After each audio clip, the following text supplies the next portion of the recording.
up, y'all? Welcome to BTJ Sports. My name's TK. I'm Blake. And I'm Joe. And welcome to episode 4.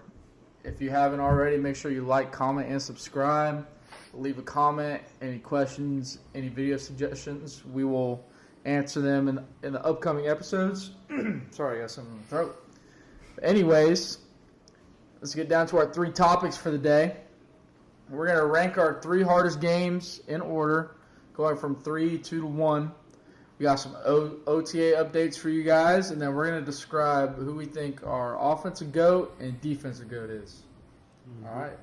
Let's go ahead and start off with our hardest 3 games on the schedule. Starting off with number 3. Joe, what you got? Hold up. All right. Hold on, I got you. Number 3, I got the Pats as our hardest game. Only reason I got the Pats, it's early in the season, sets the tone. I would have had the Broncos. They're probably like 4th right down my spot. Yeah. But with Bo Nix, I don't know where he's going to be at and how hard that game's actually going to be. Just seen on my phone, Jonathan Cooper, I think his name was, just got arrested. Oh. So probably not a good look for the boys. So a guy with great character. All right, beef. Yeah, I got the same exact game. We got the Pats at home, week 3, September 27th. It's going to be our early test. You know, the first 2 games, I feel like they're not really too necessarily hard. I feel like we got those covered, but definitely going to be our first test early. Major test at least. Yeah, I mean, when you're playing Drake May, you know. I mean, he's not a bad quarterback. He was just in the Super Bowl, and he just got a really good wide receiver. So, you know, I'm kind of interested to see what they do against us. And I think the one thing that's going to make us have the edge in that game is, does Trevor and BTJ connect a lot better than Drake May and AJ Brown? You know what I mean? Yeah, he may just be pretty tight. good, you know. But no, I mean, clean sweep across the board there. I'm gonna run with the Pats as well. Number one thing being is it's not even AJ Brown. Obviously, giving him that jump ball guy can definitely make him a little bit better. They do have a young running back room over there as well, which I think will be a good test for our D-line coming in. And I really just am excited to see how our DB room can handle AJ Brown and Drake May. So I still think we can win that game, hopefully. But I'm going to go top 3 there is the Pats. For sure. All right, beef. All right, so number 2 on my list, I had Texans on the road week 15, December 20th. I feel like we get on them early. The first time we play them earlier in the season when we're in London, I believe. And then I feel like we're going to beat them that week. And then they're going to have a really bad taste in their mouth when we go on the road over there. So that's kind of my point on there. We have a really good defense that is going to be in their best form, in their best chemistry late in the season. So that's definitely my second hardest game for the year. Joe, what you got? Yeah, so I don't have any of our rivals on this list at all. Yeah, no. I feel like they know what they got to do with those games. I feel like, you know, worst case scenario, you split those games within the division, you'll still be all right. Yeah, I mean, obviously you would like to win that division, but like for second game, I got all opponents that like aren't just like tests for us. And then like again, my second game, hardest game of the year is going to be the Eagles. The Eagles? I have the Eagles. I think, are we at home, away? London. London. Yeah. Week 1 in London. Yeah, I think the Eagles is going to be a big test. Obviously, that team is proven. They're always good. Yeah, they're always good. They're adding pieces their GM is the best GM in the game. And he's going to get what the team needs. And I feel like their team right now is could go back to the Super Bowl, you know, just if they wanted to. Yeah, you know. So that's why I got as my second game. Yeah, for me, the second game, I'm going to take it to primetime, the Cowboys. I think that's just a huge test, as in you're not going against one wide receiver. I mean, you're going against CeeDee Lamb, Two you're going against number one George wide Pickens, receivers. a very good tight end. Right. The running back last year they brought in did really well. I just think it's an overall test for our defense. I think that we'll be able to score on them. I think it's going to be a high-scoring game. But I think that's really just going to show that the whole defense has to show up that game. And for me, that's going to be a really big test for us, especially the DBs. To be able to find a way to lock up all those guys. Right. So that's my game, too. Yeah, definitely. I mean, that game was really interchangeable in my top 3. They're definitely 4 or 5. Yeah. Definitely going to be a big test for our DB room, but I'm really excited to see how we do it, though. I think they're up to the challenge. I think so, too. From the stuff that we've seen in camp so far, it seems like they're clicking on all I've also cylinders. seen that. I'm pretty sure it was Jerry and Jones that put it out, but the whole DB room went like on a vacation together and isolated themselves and like got to know each other. No, I'm serious. Like they got to learn a lot about each other, so they could grow together and really become a good unit. Yeah, I mean that's what it's about. I mean that's chemistry, man. Yeah, I'm glad that happened. So. Yeah. So what you got for numero uno? I have you. You guys are probably not gonna have this. I have the Bears late in the season. I think the Bears are going to be the best team coming out of the NFC. I think they're going to have the 1 seed. They're going to be the team to beat. Caleb Williams is that guy that everyone thought he is, especially with last season. And then hashtag Madden cover or what? Yeah. Even though they lost DJ Moore, they got 2 young guys at wide receiver that could very well be a wide receiver 1 at any other place that they choose. You know. Yeah.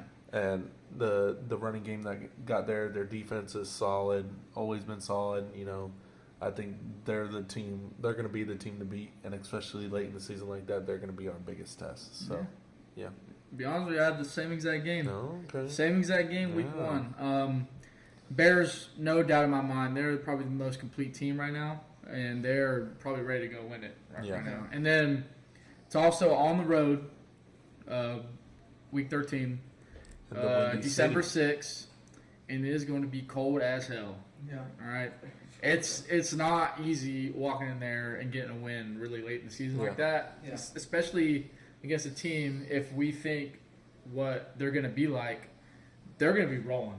Okay. Yeah. So it's really important for us too, going into those weeks before. Like, we got to make sure that we got our stuff right weeks 6, 7, 8, 9 to where we lead up into that game. And I think it's just going to be a game of who wants it more. You know what I mean? So, Yeah. For my game 1, it took me a minute to really process who I was going to go with here because I wanted to go the second game versus the Texans late in the season. But like you said, when you brought it up, it kind of really made my mind up. You're most likely going to split with them regardless. Yeah. Right. So it might not be your hardest game or your test. So jumping between that, I was also thinking the Bears. So I'm going to go the Bears as well. Yeah. Just because I think that Caleb Williams kind of solidified himself. I apologize. Last year. Yeah. And I think if he can do what he did last year, with them getting a few more pieces on defense, I really think they are a really complete team. And I'm really excited for that game. I think it's a really big test for us traveling there with the weather. Exactly. Just everything stacks up against us, and I'd love to see us with our backs against the wall. Yeah. And if we come out with a win there, I think that's really huge for us. Yeah. And they have a really big fan base too. Yeah. So Yeah. if they're good, Some hard fans. it is They're it is going to be a big test for us for sure. So all right, so that was our top 3. Let's go into OTA updates. Blake, what you got going on over there? Yeah, so I was able to sit down and really break down the interviews today with Cohen and Udinsky. All right. They had a lot of really good things to say. The biggest thing that I took away from Cohen was that he wants to make it a goal to get better every day. And whether that's, the DBs, mentally, getting the reps, Right. or if it's on O-line, even though they're not in pads, understanding the playbook, understanding the scheme, and really perfecting what they got into last year. Yeah. So I think it's a really big deal that's what his main focus is. What's something you guys took away from that today? I looked at some of the interviews too. It looks like the offense is fast and they look sharp. Trevor's making a lot of good throws. BTJ looks like him. Yeah. He looks like the guy that everyone thought he was. His rookie year. Yeah, I mean, he said in an interview it doesn't hurt when he runs anymore. Yeah. If that was going on, plus think he had like a wrist injury last year or something, or shoulder, something like that, along with that. And, if we're healthy like that, I mean, no one's going to be able to. I mean, who are you going to guard when you play the Jags? You got BTJ, if he comes to that form. You got Jacoby Myers, you got Parker Washington, you got Travis. And then also you got the running backs making moves and Bretton Strange. So, it's hard to do that. Yeah, so. go ahead and tell me which one you're going to double up on. Yeah. Because then you're leaving someone wide open. Exactly. We have way too many athletes. Yeah. And then, sorry. No, you're good. And the running backs, they said two, and then LaQuint Allen have been making waves at camp with how they affect us in the running game and passing game. They look good.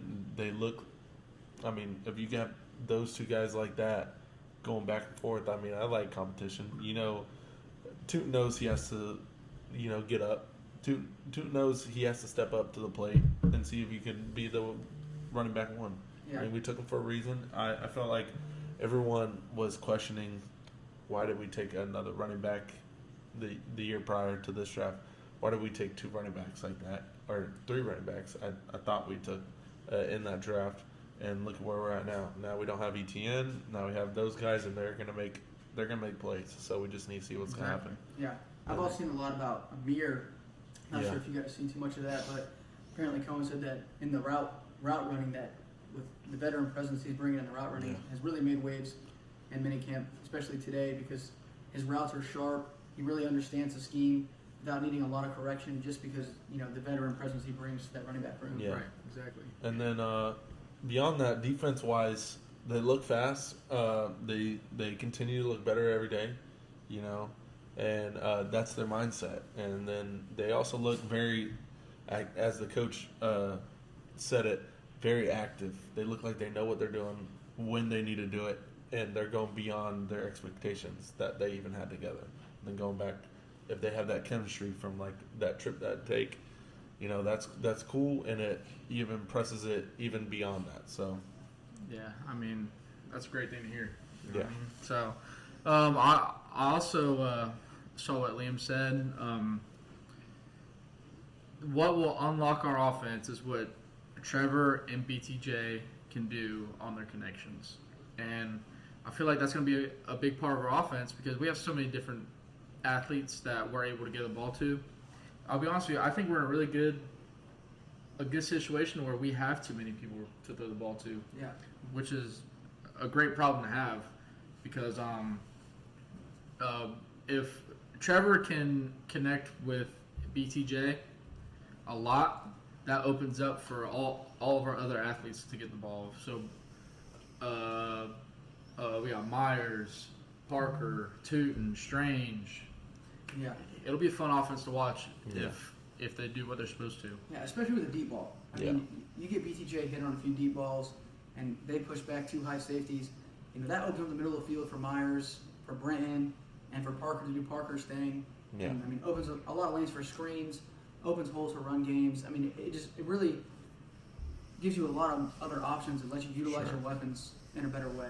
So I think that could play a huge role in the success of our season. Right. And then Travis is still out. I saw the video of him watching all the DBs doing their indie drill. So he's doing what he's supposed to. He's taking it easy, not rushing into things. Taking those mental reps. Exactly. Yeah. And then I feel like that is what is going to set us apart from everybody in the league, everybody in our division, is that I feel like our guys take more mental reps than most other rooms right now, and knowledge is power, guys. So 100%. that really makes me excited. And then I also saw some other videos. If you referred to our first video, we talked about how Josh Hines Allen was absolutely massive. Yeah. His buddy Trevon Walker looks the exact same. Yeah, Trayvon's looking massive. Yeah. Yeah, dude. I saw a video of him running full speed doing some drills. Dude looks like a whole new person. Yeah. I mean, the biggest thing was, obviously that's the biggest thing with every team, but him getting his hand back. Yeah. He was going against offensive linemen last year with one hand. Yeah. You can't throw guys off you with one hand, and he still managed a way to Pros. really, Yeah. to really make a difference. Still, you knew when he was on the field. Right. I mean, what are you going to do with a guy that can use both his hands, throw you off of him? I mean, you're talking more QB pressures, more sacks. The run game's still going to be, we can still stop the run game. Exactly. I mean, in my eyes, I can see Trayvon and Hines Allen going for 15 each this year. Yeah. I'd love to see a 30 ball get thrown out from our DNs. That would be awesome. Yeah. That's about Yeah. it. And then also Alucon, he looks really fast. I remember watching him, like he was really fast, but watching him in drills right now, he looks so smooth. I mean, I feel like he is a defensive player of the year candidate. No, 100%. And that's a pretty hot take for me. Yeah. 'Cause, I mean, he leads the tackles like almost every single year that he's been on the Jags, and I just want to see him to take that next step further to where he's starting to win trophies now. You know what I mean? Yeah. I think the biggest thing of that comes with is like what Udinsky said. He came up and said the mentality must stay the same, and you have to stay hungry in order to have sustained success. Right. I think that's a big thing, especially with Foye. I mean, he's been able to come in every year, year after year, with a hungry mindset, wanting to make a difference for this team, and I think that really reflects on the other players. Right. And if he can do that and be the leader that I really think he can be, I really see him being a captain this year. Right. And I think that could just bring the defense together as a whole and really push us towards sustained success. Exactly. And then, sorry, you had some? No. Oh. Well, this isn't really OTA related, but Jacksonville will be on his zip line in the new Madden game. I did see that. I can't wait to play the game. I can't wait to play as the Jags. With the selfie stick. God. I mean, Yeah. it's authentic. I love it. Dude, I can't wait, dude. It would have been something. I Everybody mean- put him jumping in the pool. Can you imagine? Yeah, I mean, even in the games around the city, all the new construction, there's a lot of good stuff happening in Jax right now, and I'm very excited to be on that we're train. closing Yeah. in. We're closing in. I'm excited, man. We're about halfway through June now. Training camp's right around the corner. Just- Before you know it, we'll be at preseason games. And Yeah. then, Dude, hell, just then so it's kickoff. excited to get going, man. It's something. All right, so we have a little segment here. We're going to do our offensive GOAT and our defensive GOAT. Let's start off with our defensive GOAT, and we're going to start off with Joe. Who is your Jags defensive GOAT? Mr. Paul Plesney. Say that one more The time. white boy with motion. Just say that one more time. I actually said that 3 times fast. Okay. Yeah. So he came over from, I believe, Buffalo in 2011. Played for the Jags till 2017 on that team. I watched him personally because growing up playing football, played linebacker, that type of thing.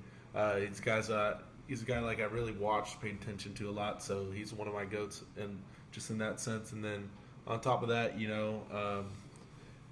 has he has a good amount of records. He has a legacy for the Jags. He's a guy that always comes back.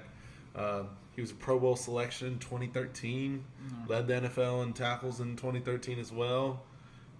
Defensive captain, was a part of the 2017 team, which is legendary.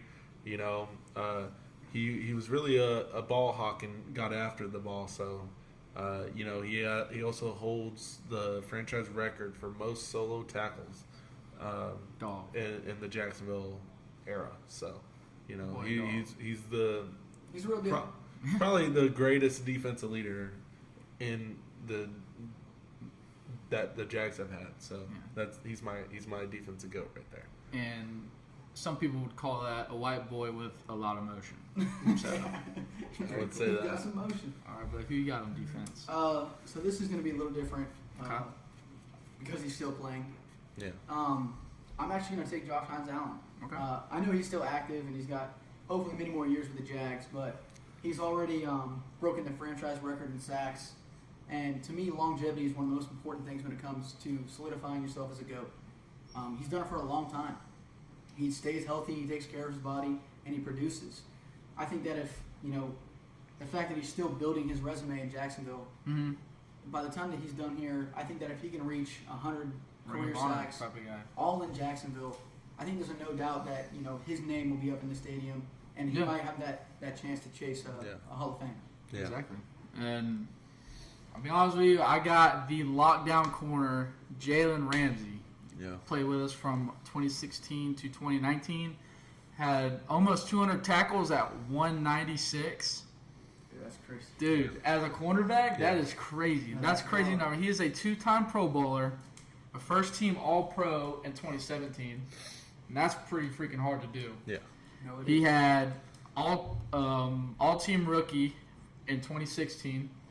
He had 9 picks, and then he had 1 additional pick in the postseason against the Buffalo Bills Yeah. in that 2017 run that we had. And then he had 46 deflections.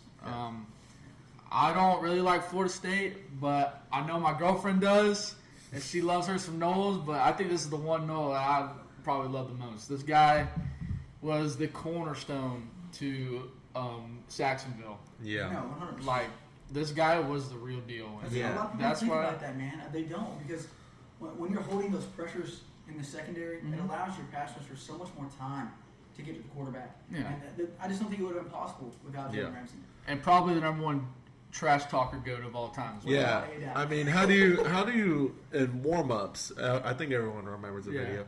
Jalen Ramsey talks smack to Tom Brady when he's doing his famous run out. I mean, who does? You got to be like, You had Yeah. to be Jalen Ramsey. yeah, No, 100%. yeah. All right, Joe. Who's your offensive goat? My offensive goat is going to be a guy that I grew up watching. I used to, when we played ball for Little League, he used to wear his number. So I got MJD. Yeah. He is behind Fred Taylor. I mean, it's crazy that these two guys played with each other at one point. Yeah. Fred Taylor and MJD. MJD's probably, he's my offensive goat. He's a 3-time Pro Bowl selection in 2009, 2010, 2011. Was first team All Pro in 2011. Rushing champ in 2011 with 1,600 yards. Led the NFL in rushing yards in 2011 and set the Jags single season rushing record. Yeah. And on and top, that's not even to mention that when he came in, Fred Taylor was still there. Yeah. So, I mean, he came in, got to run behind Fred Taylor, Yeah. and the stuff he was doing even, his first few years with the Jaguars Yeah. was still really impressive with the fact that he was only getting half the snaps. Right. If that, I think it was around 40%. Yeah. But still, doing what he did, I don't disagree with you. It's very good. It's very good. Yeah, and on top of that, he holds a lot of records. He has the most career touchdowns with 81, career rushing touchdowns with 68, most yards in a season, most rushing touchdowns in a season with 16, most career receiving yards by a running back, most career kick returns by a Jaguar, longest run from scrimmage at 80 yards. That's tied. But I mean, this a GOAT run. That is Written all goat over talk it. right there. So, oh yeah, 100%. Blake, who you got? So for me, obviously, I'm not gonna sit here and act like I got to watch him a whole lot. Yeah. But for me, it's Mark Brunell. I'm going to go with Mark Brunell solely. I'm not really a guy that holds on to accolades too much, but he does hold every record when it comes to passing yards, passing touchdowns, completions, pass attempts, wins as a starter. Not to mention, he was also the quarterback for the back-to-back division titles that we won, which we haven't done since the 90s. Exactly. So I think it's a really big deal. He really came in and solidified the Jaguars as they were just starting as a franchise. And I think that coming in and being the first to do it kind of holds a little bit of, metal to it. So for me, Exactly. I'm gonna have to go with Mark Brunell. Yeah, for 95 sure. to 03, he really put up some outstanding numbers. Right. Okay. So, my offensive goat. You could change the G to a B. The boat, Blake Blake Bortles, Hey, somebody clip it. the GOAT. This guy, I don't care how many games he won or lost. In only 5 years, he threw for over 17,000 yards, 103 tuds, 60% completion record. Led our team in that 2017 run. Yeah. Absolute dog. Oh, we beat the And Patriots, by the dude, way. he just wants to rip cigs and work construction, bro. And piss actually. He is my GOAT. I'm in construction too, so I idolize this guy. This dude is an absolute GOAT. a.k.a. the boat. Hey man, I'm not against it. Pretty good, huh? Blake Bortles is him, bro. Blake Bortles is him, dude. I think he'd have done the And he's exact still same like, thing. dude, he lays out on the beach and just drinks a beer whenever he wants. He's living life. The goat, bro. The go. The boat. No, But anyways, guys, thank you for watching. Make sure you like, comment, and subscribe. If you have any questions, any topics that you want us to cover, man, Oh, you take just this leave guy it down serious. there. Thanks for watching, guys. Peace. Peace.